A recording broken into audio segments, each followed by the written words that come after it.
Qu'est-ce que ça veut dire pour toi bien manger? Bien manger, c'est juste que manger qu'est-ce que nos corps nous demandent. C'est pas la Coca-Cola que tu bois de temps en temps qui va te faire mal.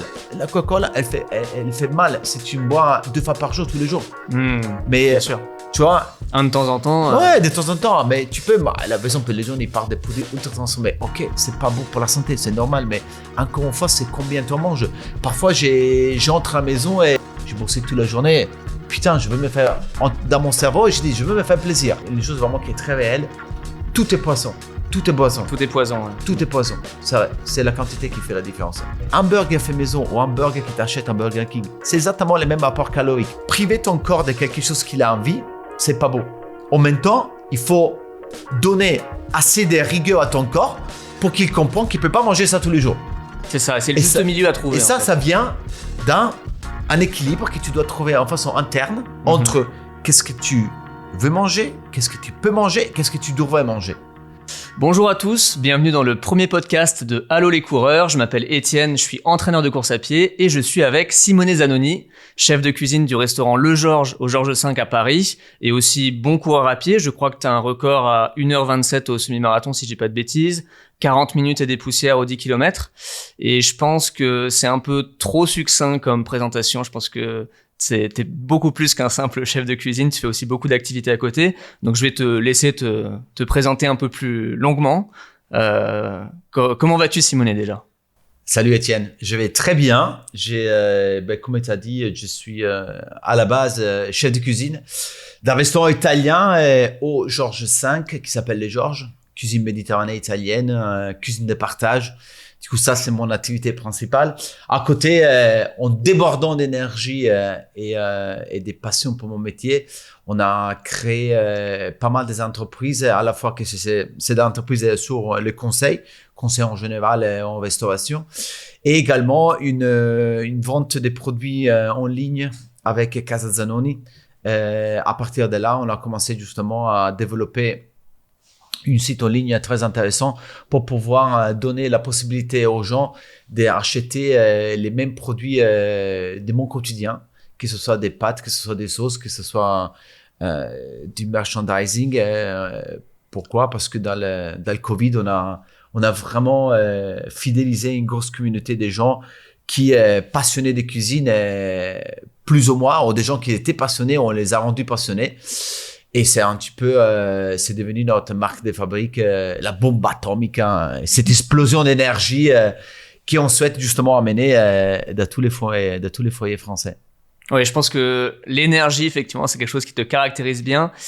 Donc, tu veux dire, si je comprends bien, que en gros, tu commercialises les produits que tu utilises au quotidien dans ton restaurant, qui font toute ta cuisine en fait au restaurant, tu les vends aussi aux particuliers s'ils veulent également utiliser donc des produits de qualité, c'est ça, hein? Là, en fait, je m'adresse beaucoup plus en oubliant peut-être un peu le restaurant, je m'adresse beaucoup plus aux particuliers. Souvent, les particuliers, il a ces frustrations que quand il regarde un vidéo d'un chef ou un tutoriel pour comment faire un certain plat, un certain dessert, il a du mal à d'arriver au même résultat que le professionnel. Pourquoi? Parce que à la fois, il lui manque de la technique, mais souvent, il lui manque justement de la même qualité d'ingrédients. Et nous, beaucoup des choses qu'on a fait et beaucoup des choses qu'on a créées, c'était justement une conséquence par rapport à une problématique on veut trouver sur les réseaux sociaux. À bout d'un moment, on avait beaucoup de gens, beaucoup des internautes qui nous disaient en fait, c'est facile pour toi, mais nous, on n'a pas les mêmes pâtes, on n'a pas les mêmes outils.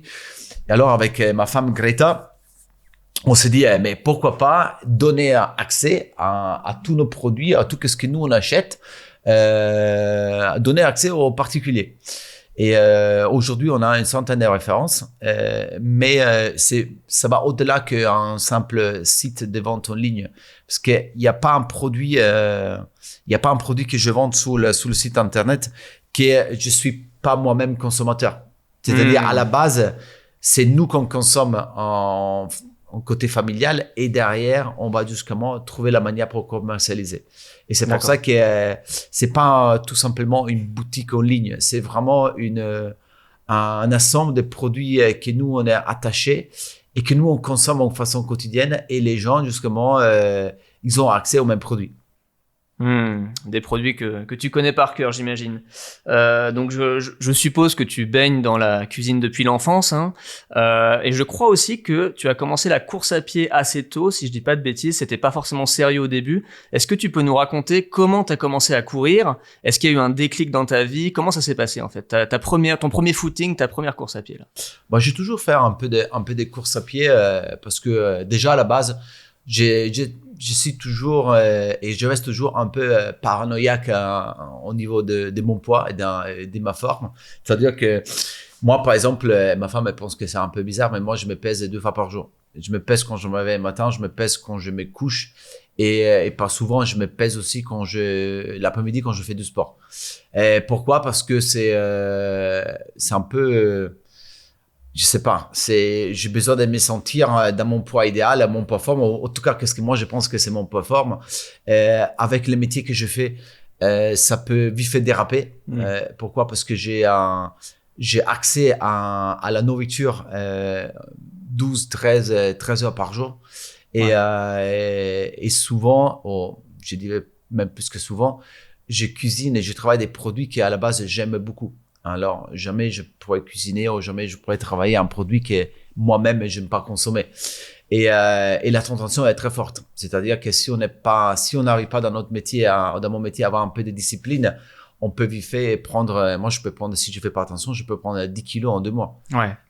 Pourquoi? Parce qu'encore une fois, on s'éloigne jamais dans la nourriture, on est toujours dedans. Et ça demande beaucoup de respect pour soi-même et beaucoup de discipline. Et c'est pour ça que la balance me permet justement d'avoir ces disciplines. C'est devenu un rituel. Je me lève le matin, je me pèse, j'ai fait mon sport, je me pèse, je me couche le soir, je me pèse. Et pour éviter justement des dérapages, je veux pas être la personne qui se dit ah non, je vais pas monter sous la balance parce que j'ai peur de voir les poids. Moi, justement, je suis à l'envers. Je me pèse pour être sûr justement d'avoir un équilibre. À partir de là, j'ai commencé toujours à faire un petit peu de courses. Déjà au collège, quand j'avais 14 ans, 15 ans, j'ai toujours couru un peu. En plus, moi, je viens à la base, je suis né un petit peu en montagne. Du coup, la marche à pied, la course à pied, les sorties avec mon papa, les sorties en montagne avec mon papa, comme ça je l'ai toujours fait. Et j'ai toujours couru plus ou moins, je dirais presque toute ma vie, mais j'ai jamais passé le cap de dire je vais amener le discours de la course un peu plus loin. En fait, ça reste une course des loisirs. Une course qu'à bout de moment, malheureusement, on subit un peu parce que quand on court les week-ends une fois par semaine ou même 2 fois par semaine, ça peut être une course qu'on va subir. C'est-à-dire que on court le dimanche, on a de l'énergie, du coup, on veut aller parce que bon, en tant que caractère, on veut aller chercher une espèce de performance, mais le problème c'est que le physique, il est pas entraîné pour ça. Du coup, qu'est-ce qui se passe? On va faire la sortie de dimanche. Si on trottine légèrement, ça pourrait le faire, mais en même temps, on veut courir un peu plus vite. Et du coup, après, le lundi, courbature le lundi, courbature le mardi. Quand on n'a pas l'habitude et que c'est pas régulier. Exactement. C'est très vite un problème. C'est très vite un problème. Et en fait, là, on peut vite fait créer un dégoût pour la course parce que on s'est dit, bordel, ça sert à rien, en fait. Et chaque fois que je vais sortir, je vais avoir les courbatures pendant 2 jours. Et c'est pas agréable. Alors que c'est juste qu'on le fait pas correctement, en fait. Il suffirait mais quand on n'est pas tout de suite accompagné par un coach, qu'on n'a pas la connaissance forcément, on tombe vite dans le piège de, faire des footings trop vite. Bien sûr. Et c'est tout justement la question, la notion justement d'avoir le recul, de comprendre que la course, bien sûr qu'on peut, on peut se dire, je vais sortir le dimanche, je me fais un petit footing tout tranquillement. Ça, j'appelle pas de la course. La course, c'est vraiment, comme on dit en anglais, a state of mind. C'est un état d'esprit qu'on doit pouvoir embrasser et on doit pouvoir se rendre compte qu'on a besoin d'être guidé.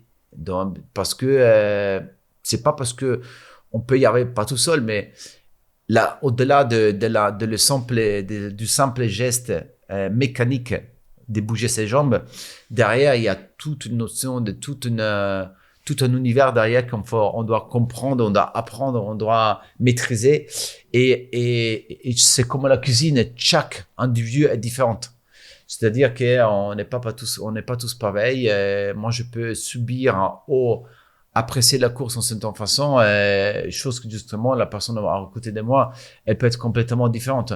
Du coup, c'est là justement que si on se fait guider et si on se laisse guider par quelqu'un qui a une analyse beaucoup plus entre guillemets, avec du recul sous notre performance. Et c'est là justement qu'on peut pas à la fois aller chercher plus de performance, mais déjà courir de manière plus correcte. Ouais, tout à fait. Bah, ça, tu l'as compris. Alors, je précise pour ceux qui nous écoutent. Donc, je suis l'entraîneur de Simone Zanoni depuis déjà quelques mois. On a commencé à travailler ensemble, et c'est là qu'effectivement on a ce point commun, je pense, qui nous rassemble, c'est que tout ce que tu viens de dire, c'est un peu la base de ma philosophie, c'est-à-dire effectivement, on est tous différents. Entre deux coureurs différents, et les deux coureurs ne vont pas forcément réagir de la même façon à un certain entraînement, donc il faut constamment s'adapter à la personne à qui on a affaire, et là-dessus on est tout à fait d'accord, hein. Mais donc si je comprends bien, en fait, tu commences la course à pied parce que t'as un rapport un peu anxiogène à ton poids, tout ça, donc tu veux te dépenser des calories parce que t'as peur de ne plus être à ton poids de forme, à ton poids idéal, à cause notamment de ton métier, chef de cuisine, le fait que tu sois constamment tenté par des bons produits. Ça part de là, en fait, c'est ça? Ça part de là, et en plus, ça part aussi c'est aussi une question de défouler. C'est vraiment une question justement une dépense énergétique que j'ai besoin pour, entre guillemets, pour être même plus calme au travail, parce que parfois dans mon métier, l'adrénaline peut monter vite fait. On a des situations de stress qui sont assez constantes dans la journée, que ce soit pour X raisons, que ce soit du stress qui vient de la part d'un client important, que ce soit du stress qui peut venir dans les performances du restaurant, à la qualité du restaurant. C'est quand même un métier où on peut être critiqué souvent toute la journée par les clients, par les propriétaires, par les Michelin, par les différents guides, par les internautes. En fait, on doit pouvoir justement à bout de moment dans la journée pouvoir faire un petit peu un moment de vide. Et chacun de nous a cette notion de vider l'esprit en façon différente. Et moi, ma façon de vider mon esprit, justement, c'est d'aller courir. C'est justement de sortir les regards de mon métier et enlever tous les pensées de mon métier et me concentrer sur quelque chose qui demande de la concentration. C'est pour ça que moi, par exemple, j'aurais pas à courir avec de la musique. Pourquoi? Parce que pour moi, j'ai besoin justement de m'écouter, écouter mon corps, écouter ma respiration. Je sais qu'il y a des gens qui font de yoga pour faire ça, par exemple. Et moi, c'est dans la course que je trouve cet état d'esprit. Ah bah, si c'est à moi que tu dis ça, là, tu prêches un convaincu, hein. Je suis tout à fait d'accord avec toi, et d'ailleurs, c'est prouvé scientifiquement, hein, que le fait alors, j'allais dire, pas forcément que de courir, de faire une activité physique, activité sportive, ça fait baisser le niveau de stress, hein, c'est prouvé scientifiquement. Et d'ailleurs, moi, parfois, c'est pareil, hein, quand j'ai un peu de stress avec le boulot, tout ça, je vais courir. Et je me sens mieux après. Limite, je me sens moins fatigué après avoir couru qu'avant avoir couru parfois. Tellement, après, il y a les endorphines qui se déclenchent, tout un tas le processus hormonal dans le corps, qui est une sensation un peu addictive d'ailleurs, hein, de ce bien-être après la course. C'est quand même quelque chose de super chouette, et je pense que on l'a déjà ressenti tous les deux, on sait ce que c'est, et ouais, c'est vraiment une super sensation. Et d'ailleurs, moi aussi, je cours sans musique. C'est vrai, je peux comprendre qu'il y a des gens à qui ça peut plaire de courir avec de la musique dans les oreilles, mais effectivement, pour apprendre à écouter son corps, comprendre comment le corps réagit aux foulées, à l'effort de course, aux différentes allures, je pense qu'effectivement, c'est mieux de pas avoir de la musique pour enlever toute distraction et être vraiment concentré sur son effort et sur soi-même. Donc, je pense que c'est important. Il y a une question vraiment que j'avais très, très envie de te poser. Tu baignes dans la cuisine depuis l'enfance, tu as commencé la course à pied un petit peu plus tard, et il y a une question vraiment qui me tenait à cœur, j'aimerais vraiment avoir ta réponse. Est-ce que la course à pied a changé ton rapport à la nourriture? Qu'est-ce que tu en penses? La course à pied a changé mon rapport à la nourriture. Est-ce que tu t'es mis à manger différemment après avoir commencé à courir, ou est-ce que non, il n'y a pas tellement de changement pour toi? En fait, là, je dirais pas que c'est la course à pied.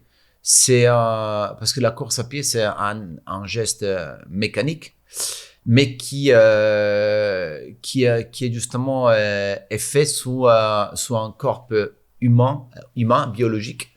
Et j'ai changé justement dans la façon de me nourrir parce que je voulais aller chercher plus de performance. C'est-à-dire que avant, il y a quelques années, je faisais un peu moins attention, dans le sens que j'ai toujours fait attention à ce que je mange, mais par exemple, je mangeais un peu plus de sucre, je mangeais un peu plus de choses, j'ai regardé un peu moins mon alimentation. Pourquoi? Parce que je n'avais pas forcément besoin et j'étais assez bien comme j'étais.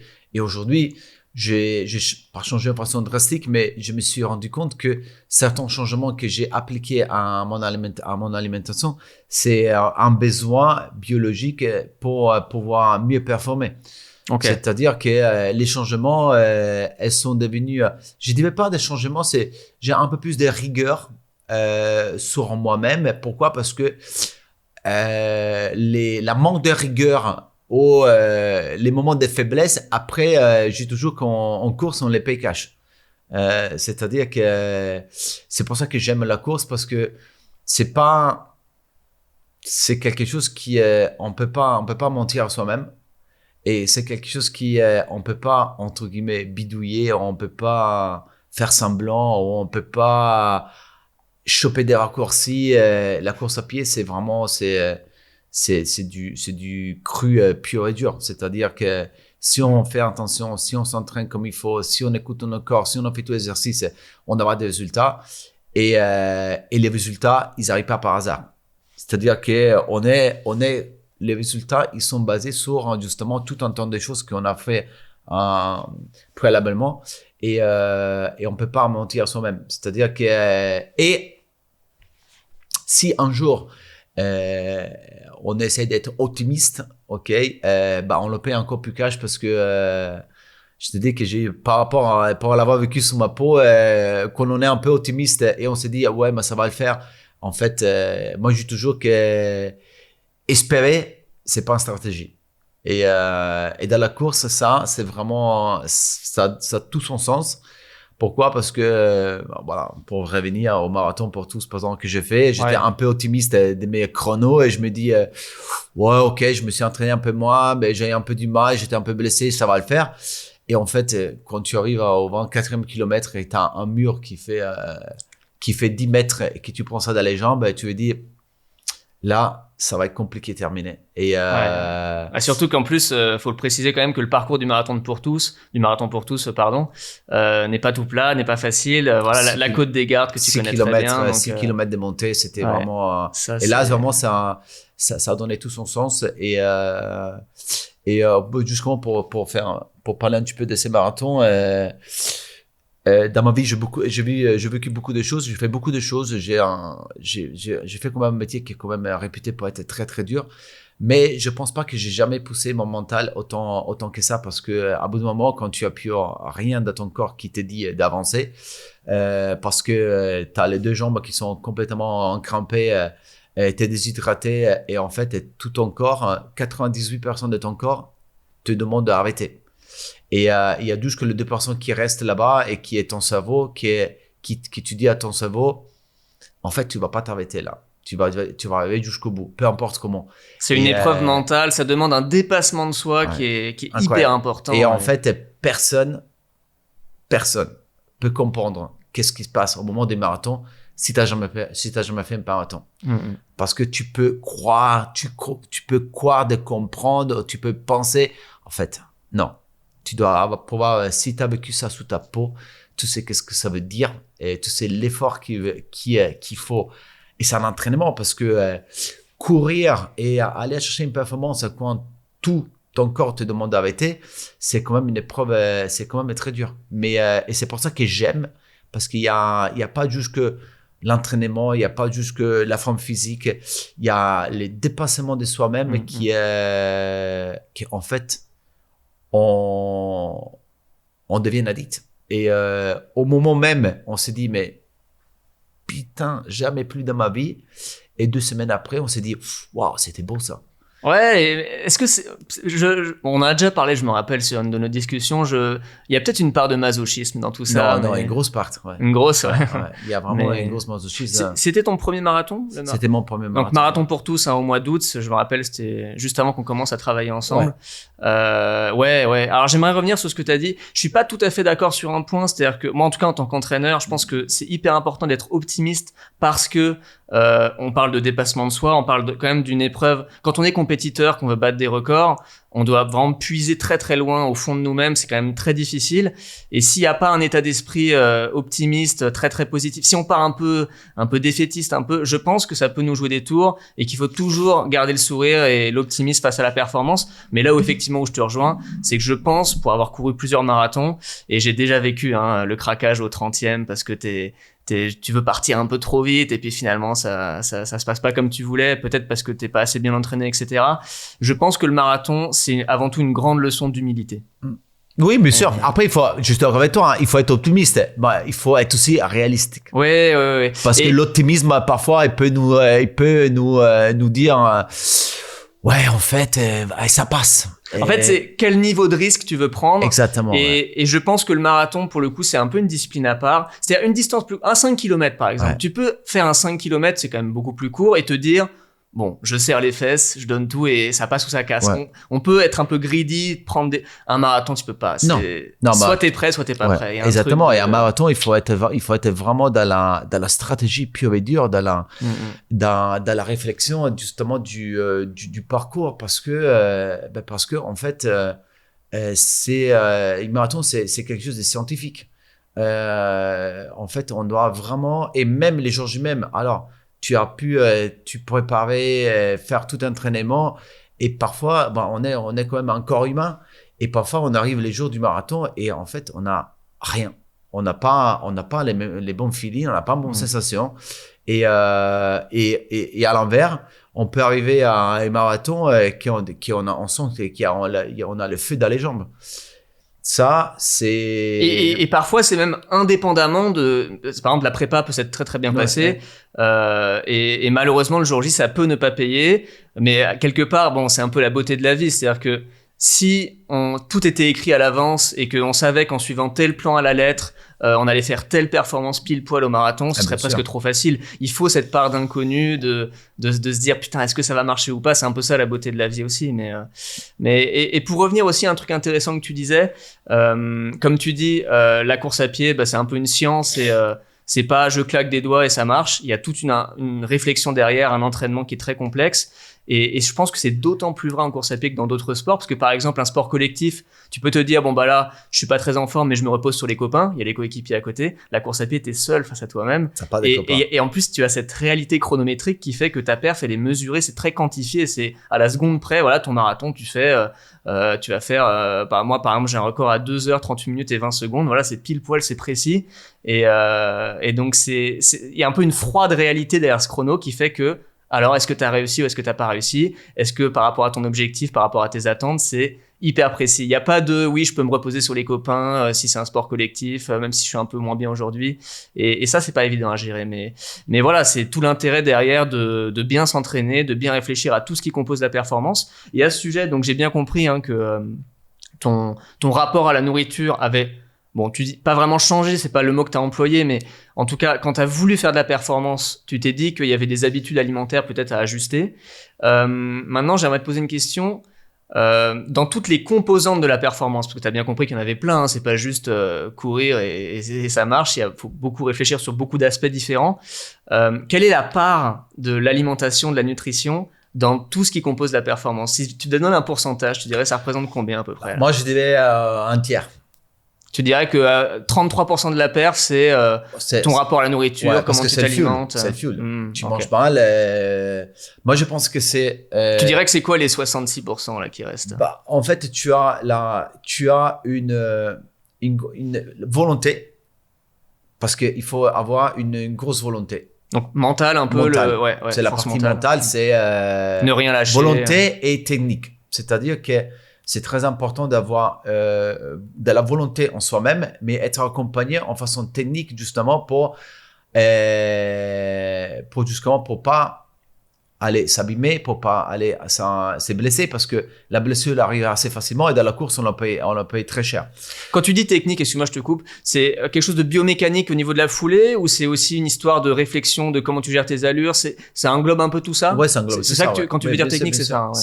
C'est tellement important parce que du coup, la volonté, on peut l'avoir, mais une volonté mal maîtrisée, souvent, ça transforme en blessure. Si on est encore une fois, si on n'est pas capable de respecter, pourquoi? Parce que un jour, on se sent, voilà, il y a toujours, un jour, on se sent un peu mieux, du coup, on respecte pas les rythmes doucement posés. C'est beaucoup plus mathématique que ça. En fait, il faut être capable d'être discipliné. C'est la discipline, justement, et la discipline, parfois, elle doit être dictée par quelqu'un d'extérieur, justement, qui analyse notre performance, analyse notre corps et nous aide justement à avoir ces disciplines. Ça, c'est très, très important. La nourriture, pour moi, c'est la base. Je dis un tiers, mais c'est peut-être même plus qu'un tiers. Pourquoi? Parce que si on mange mal, on n'apporte pas à nos corps qu'est-ce qu'il a besoin.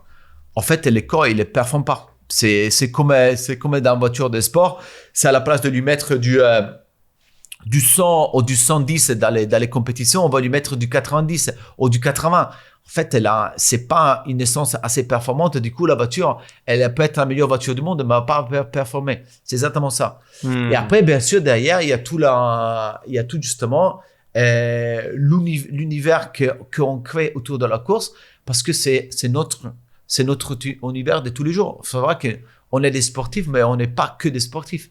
On aime la course, mais c'est pas notre métier. Tout à fait. Du coup, je dirais volonté technique, notre univers et l'alimentation, c'est très important. Mais notre univers... Ça, c'est les composantes de la performance les plus importantes pour toi. Ouais, l'univers, c'est très important parce que pouvoir insérer un effort de la course dans un univers comme le mien qui est déjà complexe, c'est vraiment, c'est très, très particulier et c'est très important parce que si on l'insère en mauvaise façon, on va la subir normalement et du coup, on va dégoûter. Et après, t'as pas un bon équilibre dans ta vie. Parce que je veux pas dire que pour un coureur, c'est plus simple parce que c'est jamais simple. Mais en même temps, un coureur professionnel, il a ça comme objectif. S'il a la bonne attitude, s'il a la bonne hygiène de vie, il a quand même... Il a moins de charges externes. Exactement. Il n'a pas un autre job à côté qui va lui prendre de la fatigue, du stress et tout ça. Nous, on a quand même une grosse charge extérieure qui est déjà surhumaine par rapport à la charge que peut avoir une personne normale. Et en plus à ça, on va être capable d'insérer là-dedans, on est capable d'aller insérer encore 70 km de courses par semaine. Et ça demande un gros effort. Alors, moi, je peux vraiment diviser mon univers en 3 piliers et la nourriture nous permet de faire tout ça. Tout à fait. Si, moi, je sais que, on passe tous par ces étapes, parce qu'on passe tous par l'étape de dire, je vais trouver un raccourci. Je vais commencer à prendre de la whey, je vais commencer à prendre de la super vitamine. À bout d'un moment, mais je pense que tout le monde est passé par là. À bout d'un moment, tu remplis ton placard avec tant de capsules de vitamines, de protéines. En fait, ça sert à rien. Parce que ça sert à rien. Tu peux avoir des intégrateurs. Moi, par exemple, je sais que... Donc, ça ne fait pas tout. Ça peut être peut une petite aider aide, légèrement. Mais l'aide qu'ils vont te donner, c'est vraiment minimum par rapport à ce que tu vas manger à côté. Voilà, par rapport à la grosse base. Quoi. Exactement. Alors moi, par exemple, je sais que j'ai souffert énormément d'écran quand j'ai fait les marathons pour tous. C'est pour ça que maintenant, je sais que quand je fais des épreuves comme ça, je vais apporter à mon corps un peu plus de sel, un peu plus de magnésium, un peu plus de sels minéraux. Parce que je sais que dans le moment de l'effort, jour J-même, je n'avais besoin. Mais ça, je fais en manière progressive. Je ne vais pas commencer à boire du sel 10 jours avant. Je commence à 15 jours, 20 jours avant à prendre justement des sels minéraux, justement pour enrichir mon corps de sels minéraux, parce que je sais que je subis ça énormément. Mais c'est toute une lecture qu'on aura de son corps. Après, le reste, 95% de ce qu'on a besoin en termes d'apport doit arriver à travers la nourriture, pas à travers des suppléments. Oui, je suis d'accord. Je suis Donc, d'accord, c'est la on base. peut avoir des suppléments à droite à gauche, mais moi, je me suis rendu compte que plus que je prenais de suppléments, plus que mon corps comprenait pas qu'est-ce qui arrivait, et plus que mieux je mangeais, et je comprenais que, attends, j'ai besoin des glucides, j'ai besoin des protéines, j'ai besoin des... Et alors, en fait, il faut manger pour courir. Et on oublie ça. Moi, parfois, je me démonte des assiettes, des pâtes après un entraînement. Mais pourquoi? Parce que mon corps a besoin de ça. Alors, est-ce que je mange plus que je mange avant? Ben aussi, ok, oui. Parfois, je me regarde quand je mange des tonnes de nourriture. Ah oui, mais tu pourquoi? t'entraînes plus, donc tu dépenses plus de calories. Forcément, il faut recharger ces calories. Donc, en quantité de nourriture derrière, c'est... Et encore une fois, on parle justement on parle de nourriture, on parle de... Justement, je pense que tu vas revenir de culpabilité, de quoi manger, quoi pas manger. Bah justement, c'est une bonne transition parce que on va avancer un petit peu. On n'a malheureusement pas énormément de temps et peut-être qu'on fera une autre discussion ultérieure si jamais on veut compléter tout ça. Mais je voulais savoir, parce qu'en plus, t'es chef de cuisine, donc t'es chef de cuisine et coureur à pied, donc t'es vraiment la personne parfaite à qui poser cette question. Qu'est-ce que ça veut dire pour toi bien manger? Qu'est-ce que ça signifie concrètement bien manger? Tu parlais tout à l'heure de l'enjeu qu'il y a derrière pour la performance en course à pied. C'est quoi la définition de bien manger pour toi? Bien manger, c'est juste que manger qu'est-ce que nos corps nous demandent et l'écouter. Moi, par exemple, j'ai changé beaucoup mes habitudes alimentaires parce que avec l'entraînement, il y a certaines choses qu'elles devenaient un peu polluantes. C'est pas parce que c'est mal. Ok, pour moi, il y a pas de mauvaises, il y a pas de mauvais produits. Oui, mis à part, on parle bien sûr des produits frais, on parle justement, on parle pas des produits ultra transformés, mais même les produits ultra transformés, je dirais une chose. T'es pas forcément contre? Non, je suis pas contre parce qu'en fait, tout le monde fait des clichés, ouah, mauvais. En fait, aujourd'hui, on a l'impression que tout le monde savent quoi faut manger, qu'est-ce qu'il faut manger, et tout le monde a un avis sur qu'est-ce qu'il faut manger, qu'est-ce qu'il faut pas manger, qu'est-ce qu'il faut boire, qu'est-ce qu'il faut pas boire. En fait, c'est comme si on te disait quoi faire sans te connaître. Exactement. On te donnait des obligations, Et moi, j'ai dit une chose vraiment qui est très réelle. Tout est poisson. Tout est boisson. Tout est poison. Ouais. Tout est poison. Ça, c'est la quantité qui fait la différence. Alors, moi, j'ai dit une chose. Moi, parfois, j'ai fait l'entraînement et je rentre et en fait, mon corps, j'ai envie de boire une Coca-Cola. Mais c'est pas la Coca-Cola que tu bois de temps en temps qui va te faire mal. La Coca-Cola, elle fait mal si tu bois 2 fois par jour, tous les jours. Mais, bien sûr. Tu vois, un de temps en temps. Ouais, de temps en temps. Mais tu peux, la raison pour les gens, ils parlent des produits ultra transformés. Ok, c'est pas bon pour la santé, c'est normal. Mais encore une fois, c'est combien tu en manges. Parfois, j'entre à la maison et j'ai envie d'une cochonnerie. Par exemple, parce que j'ai dit, attends, j'ai bossé toute la journée. Putain, je veux me faire, dans mon cerveau, j'ai dit, je veux me faire plaisir. C'est super important. Et je me sens pas coupable de prendre un Kit Kat et de me manger. Pourquoi? Parce que je sais que je vais pas faire ça tous les jours. Les Kit Kat, ils commencent à être problématiques quand tu es pas capable de dire à ton corps que tu peux pas manger tous les jours. Et quand tu bouffes des Kit Kat, par exemple, tous les jours. Ou que ce soit un burger. C'est sûr que moi, par exemple, je me fais des burgers maison, mais un burger fait maison ou un burger qui t'achète un Burger King, c'est exactement les mêmes apports caloriques. C'est juste la qualité du produit. Peut-être que moi, je sais faire un burger meilleur que Burger King. Mais en même temps, il faut pas avoir en fait, il faut arrêter de vouloir priver ton corps des petits moments de bonheur. Parce que la privation, en fait, elle est des personnes. Quand tu prives, par exemple, moi, avec mes enfants, c'est qu'est-ce que j'essaie de leur faire comprendre? C'est que priver ton corps de quelque chose qu'il a envie, c'est pas beau. En même temps, il faut donner assez de rigueur à ton corps pour qu'il comprenne qu'il peut pas manger ça tous les jours. C'est ça, c'est le juste milieu à trouver. Et ça vient d'un équilibre que tu dois trouver en façon interne entre qu'est-ce que tu veux manger, qu'est-ce que tu peux manger, qu'est-ce que tu devrais manger. Mais il faut pas être là et moi je suis un fou de fromage. Fou de fromage. Moi dans mon tiroir. C'est quoi ton préféré juste un fromage, si tu devais en garder qu'un seul, tu dirais quoi? Mais par exemple, alors c'est compliqué à dire parce que moi par exemple aujourd'hui les fromages que je m'en prive pas c'est du parmesan. Ouais. C'est du parmesan parce que c'est quand même un fromage pas dur, c'est quand même un fromage qui a beaucoup de calcium, c'est un fromage que je peux toujours intégrer un peu dans mon alimentation avec des pâtes et ça passe très bien. Mais après moi je suis fou de fromage français, les poisses et tous les fromages qui puent, les Saint-Nectar, Ça, je peux manger tous les jours. Mais je sais que mon corps aujourd'hui, par rapport à ce que j'ai fait, je peux pas manger du fromage tous les jours parce que, en fait, mon corps, il va s'éloigner de cette alimentation parce qu'il aime pas ça, en fait. Et à bout d'un moment, tu dois pouvoir créer une contrainte dans ton univers, fait que la contrainte va dicter qu'est-ce que tu as envie de manger. Tu vois? Et donc te faire trouver le bon équilibre entre ce que toi tu aimes au goût, mais ce dont ton corps a besoin. C'est cet mais bien équilibre sûr, qu'il faut bien trouver, sûr, hein. parce que en fait, qu'est-ce qui se passe? Justement, ça, c'est vraiment quelque chose qui est très important. La société et l'humanité a fait tout pour aller à créer du confort à corps humain. Les escaliers mobiles, les monts-charges, et tati, et tata. En fait, tout l'électroménager, tout tout ce qui fait que notre l'électroménager. quotidien est plus facile qu'avant, quoi. Exactement. Mais en même temps, qu'est-ce qu'on a fait? On a oublié que tout ce confort, on l'a donné à quelque chose qui est mécaniquement a besoin de bouger tout le temps. Et en fait, c'est un faux confort. Parce que Le problème de la sédentarité, en fait, on en vient là, c'est qu'on on bouge plus, quoi. Exactement. C'est ça le vrai problème. C'est un confort, mais c'est pas un confort. Qu'est-ce qu'on a fait? On est en train de créer des corps faibles. Et les corps faibles amènent à des maladies, amènent justement à fait que ton corps c'est ça le vrai problème. Ton corps il va pas réagir. Et si le corps ne réagit pas, il se défend pas. Et moi j'ai dit, c'est dans la contrainte physique que tu vas à chercher une réaction de ton corps. Et ça, c'est vraiment quelque chose d'important.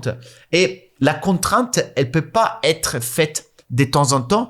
Tu dois aller créer des contraintes tous les jours pour pouvoir challenger ton corps tous les jours, pour faire que ton corps réagisse tous les jours. Pourquoi tous les jours, moi... Sortir de sa zone de confort, c'est ça le vrai enjeu. Ouais. Sortir de sa zone de confort. Mais en façon normale. Au départ, c'est très dur. Au départ, c'est très, très dur. Mais en même temps, ça devient presque normal. Moi, tous les matins... C'est quoi ta routine? Je sors dans mon lit. OK, je reste en slip. Je sors là à l'extérieur. OK, T'as ton bain froid, là. J'ai fait 20 minutes à poil. Je fais 20 minutes de sport les matins. Je fais des étirements, je fais des pompes. J'échauffe mon corps. OK? Et après, je fais un bain froid à 8 degrés, ou sinon, je me prends une douche froide à l'extérieur. Tous les matins. Petite cryothérapie. Tous les matins. Pourquoi? Parce que, en fait, je me suis rendu compte qu'en faisant comme ça, j'attaque la journée. Je suis un lion. Je sens que, en fait, j'ai séparé complètement la partie nuit où j'ai demandé à mon corps, vas-y, dors, récup. Mais par contre, quand tu te réveilles, il faut y aller. Il faut se réveiller. Et la douche froide, c'est vivifiant, hein? Oui, mais en même temps, c'est effrayant. En même temps, je vais pas dire que je suis la personne la plus saine de ce monde, mais en fait, moi, je me rappelle plus les temps que j'étais malade. J'ai jamais un rhume. J'ai jamais Jamais. T'es en bonne santé. Je suis en bonne santé. Mais en même temps, parce que justement, je vais à solliciter mon corps tout le temps. Je vais à solliciter les défenses de mon corps tout le temps. Par exemple, et je vais pas dire qu'il faut faire qu'est-ce que moi j'ai fait. Je vais pas dire que tout le monde doit se réveiller le matin et faire du sport à l'extérieur. Chacun sa vie, chacun son équilibre. Tu dois trouver ton équilibre à toi. Moi, ça me donne un équilibre, ça. Les soirs, quand je rentre, j'allume le sauna, je me fais un quart d'heure de sauna. Tous les soirs, une fois que je sors de la sauna, je me fais 10 minutes de cryothérapie en bain froid, surtout sous les jambes.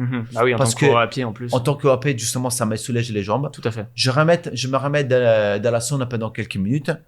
Je me lave, je prends ma douche, je me vais me coucher. Et depuis que je fais ça, je dors comme un bébé.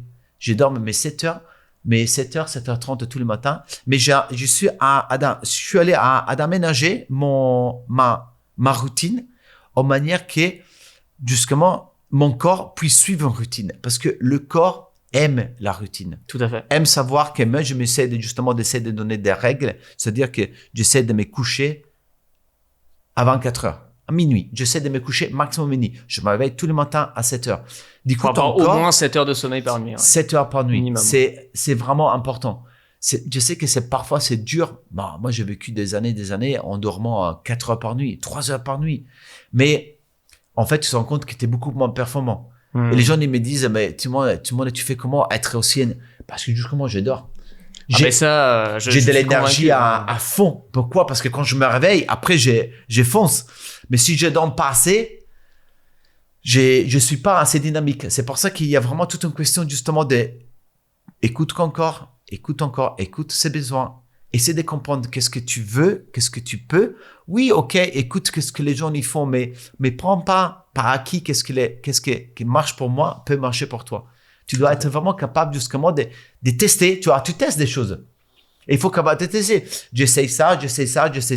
Et c'est pour ça justement que dans la course, c'est bien de se faire conseiller par quelqu'un parce que parfois, on trouve pas notre équilibre et quelqu'un qui justement a un lecture extérieur et te dise non, ok, ça aujourd'hui tu dois faire ça et fais ça et tu donnes déjà une discipline dans la course et ça te permet d'avancer beaucoup plus vite. Tout à fait. Avoir du recul, mais bien comprendre à qui on a affaire parce qu'un entraîneur qui a beau être une personne extérieure avec des connaissances, si jamais il ne s'adapte pas à la personne à qui il a affaire, à la personne qu'il a en face, faut vraiment comprendre quels sont les enjeux, quelle est la vie de la personne avec qui il travaille.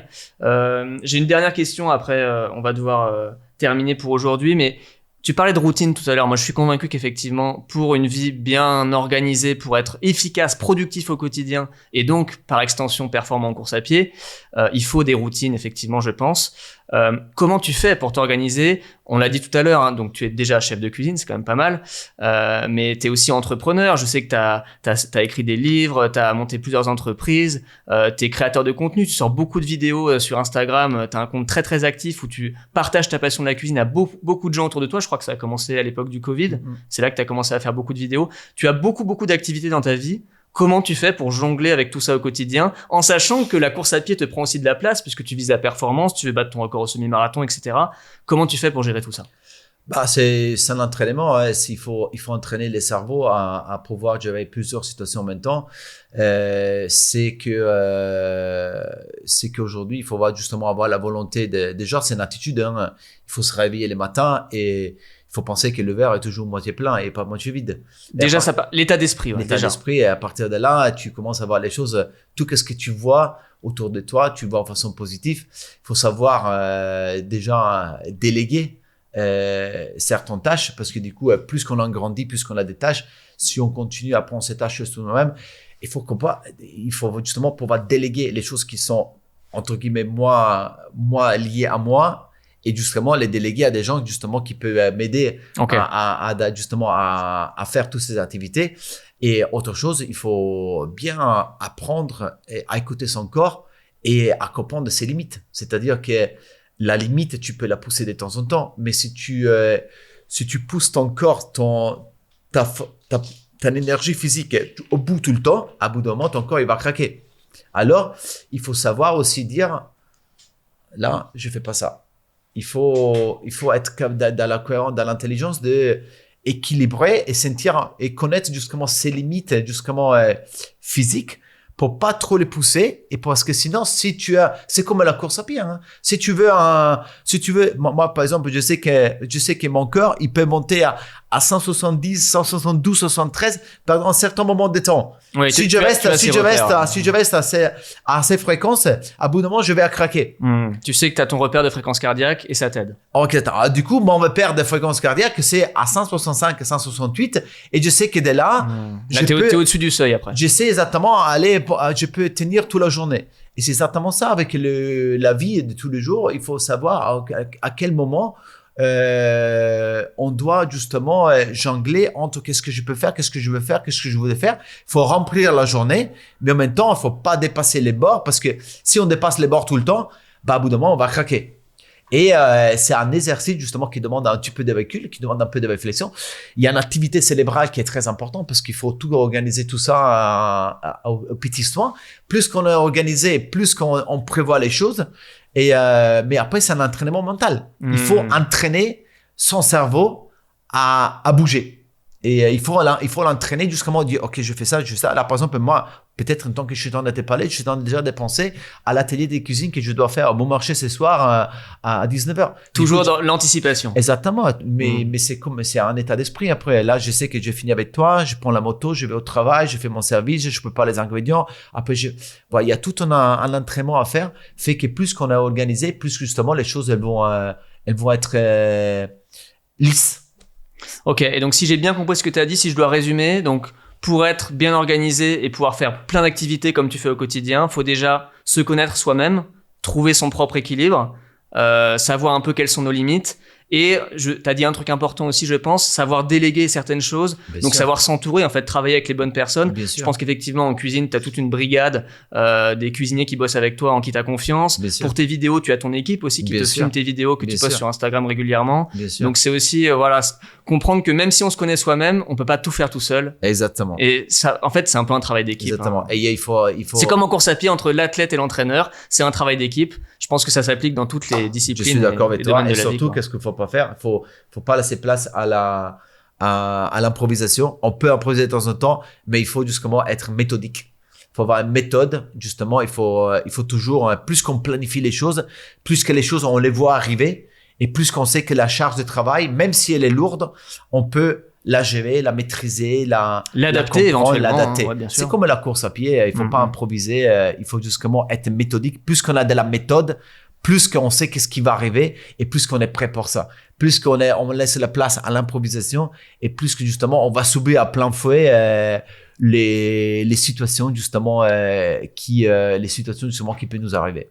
Ouais, c'est ça, hein. La clé c'est de pas subir et toujours être acteur de sa vie, acteur de ce qu'on fait en course à pied comme dans tout le reste. Je pense qu'effectivement la course à pied c'est un peu à l'image, c'est un peu la métaphore de la vie quoi. Ça peut s'appliquer dans tous les domaines je pense. Écoute, merci beaucoup Simonet, c'était super intéressant. On a un temps un petit peu réduit, mais peut-être qu'on refera une sorte de discussion comme ça parce que je pense qu'on peut encore approfondir certains sujets. En tout cas, c'était un premier aperçu très sympa. On va te laisser parce que je pense que t'as encore plein de choses qui t'attendent pour aujourd'hui. Une bonne journée de boulot encore une fois. Merci beaucoup et puis j'espère qu'on va encore réussir à faire plein de belles choses ensemble en course à pied, que tu vas réussir à atteindre tes objectifs et à battre tes records malgré justement toute la charge externe et les activités que tu as à côté. C'est important. Trouver ce fameux équilibre. C'est important. Merci à toi Étienne. Merci Simonet. Allez, ciao. Bonne journée. Bonne journée. Vous pouvez retrouver le podcast sur la chaîne YouTube et sur les plateformes de streaming. Et puis je vous dis à très bientôt pour une prochaine vidéo. C'était Allô les coureurs. Ciao.